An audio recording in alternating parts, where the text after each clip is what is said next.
Bom dia, boa tarde, boa noite, boa madrugada a todos vocês. Hoje iremos tratar de um tema muito caro para a nossa sociedade brasileira como um todo. É a questão do aborto ou o abortamento.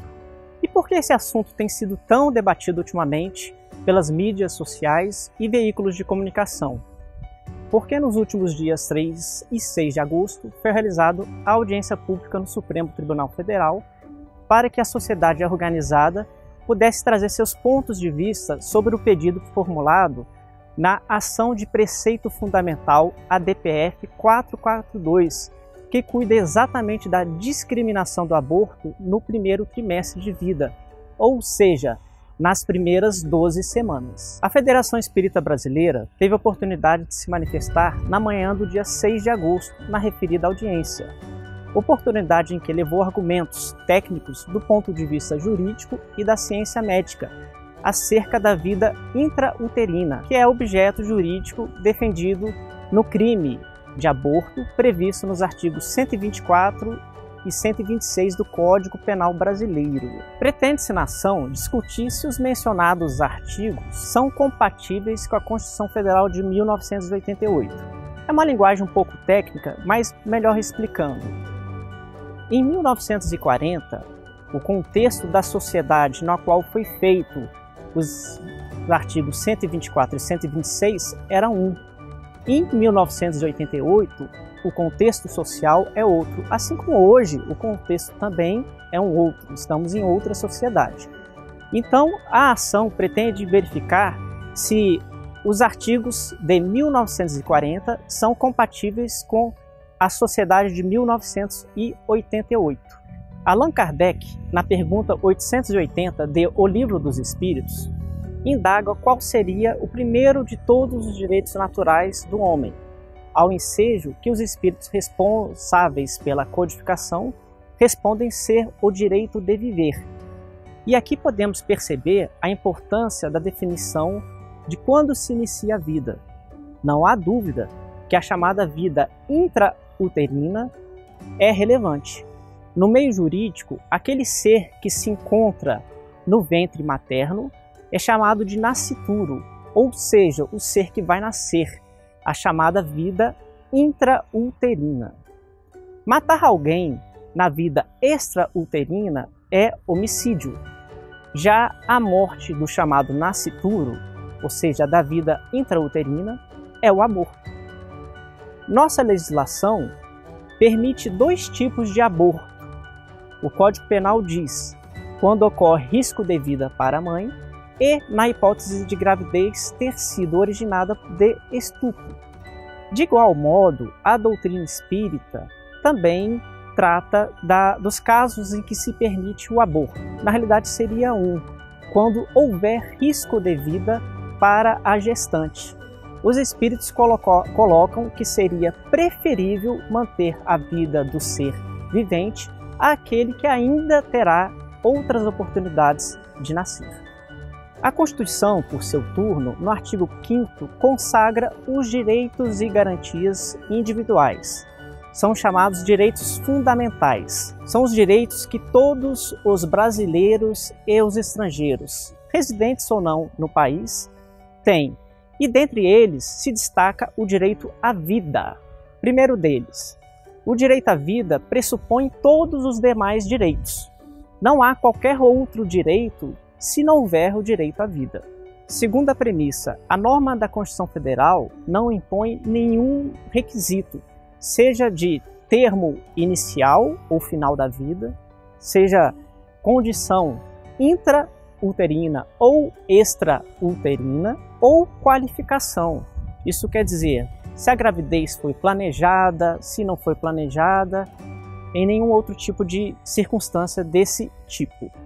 A Constituição, é importante ressaltar, protege a vida de forma geral, inclusive a uterina, pois a gestação gera um ser autônomo, um ser que é distinto da mãe, mas que está alojado em seu ventre.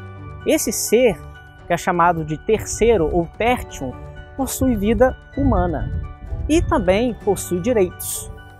Vamos a eles. No direito penal, tutela-se a vida intrauterina, a do nascituro. O aborto é considerado logicamente crime.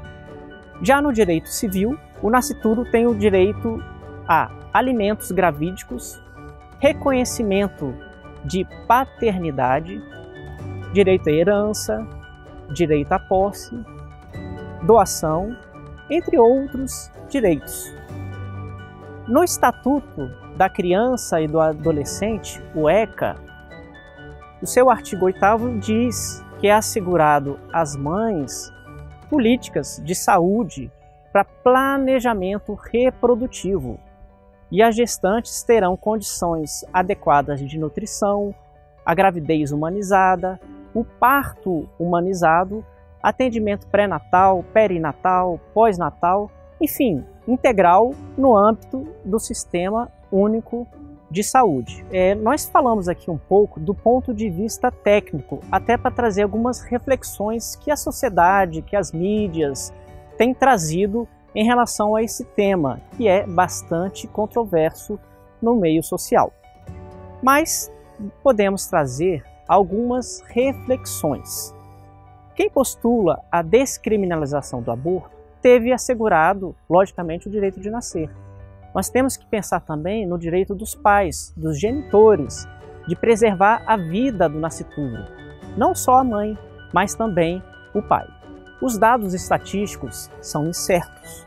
Além disso, aproximadamente metade dos nascituros que morrem pelo aborto é do gênero feminino. E, finalmente, destacar que seria uma autorização para matar entes indefesos que não praticaram crime algum.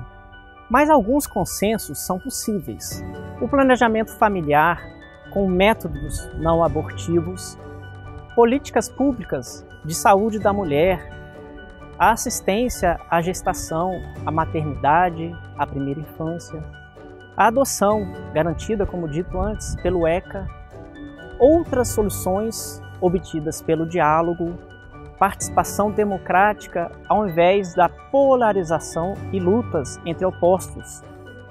As pessoas ultimamente têm defendido os seus pontos de vista como se estivessem defendendo um time de futebol. E isso é muito perigoso em nossa sociedade atual. E do ponto de vista da doutrina espírita, Kardec fez o questionamento aos espíritos quando se iniciaria a vida, por meio da pergunta 344, novamente, do Livro dos Espíritos. Para ser mais exato, indagou: em que momento a alma se uniria ao corpo? E a resposta foi bem clara. A união começa na concepção. Desde o instante da concepção, o espírito designado para habilitar certo corpo, a este se liga por um laço fluídico que cada vez mais vai se estreitando até o instante que a criança vê a luz. Devemos lembrar que o nascimento dos espíritos é uma oportunidade de reencarnação. E a reencarnação é uma oportunidade de evolução, de estreitamento dos laços entre os pais e a criança nascente, estreitamento de questões talvez de várias encarnações, problemas muito sérios a serem resolvidos entre os espíritos. E isso é uma grande oportunidade que não se pode desperdiçar. Que todos possamos ter a oportunidade de ver a luz a nos guiar, os passos, e tratar o tema com o respeito que toda divergência deve ter. É certo que vivemos numa sociedade plural, mas devemos ter firmeza nos propósitos de defesa da vida, tal como a doutrina espírita nos ensina. Que a paz de Jesus esteja com todos nós.